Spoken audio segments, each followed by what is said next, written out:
Bumalik na naman ba ang tanimbala sa NAIA? Ang airport sa Pilipinas ay tinawag itong #1 worst airport sa buong mundo. Muli na naman bumalik ang takot ng mga biyaherong palabas ng bansa dahil bumalik na naman ang tanimbala. March 6, 2025, pasahero ng Terminal 3 at papuntang Vietnam ang nabiktima ng tanimbala. Aga sila nakarating ng Airport Terminal 3 pero dahil nakitaan daw ng bala sa kanyang bag, buntik silang maiwan ng eroplano dahil pagkahaba-haba ng pila sa immigration. Bala?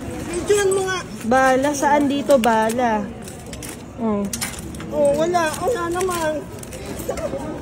Pakiano niyo po? Wait lang. Rosary. Rosary.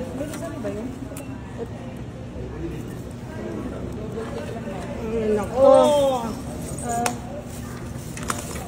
Bala? Mukhang hindi.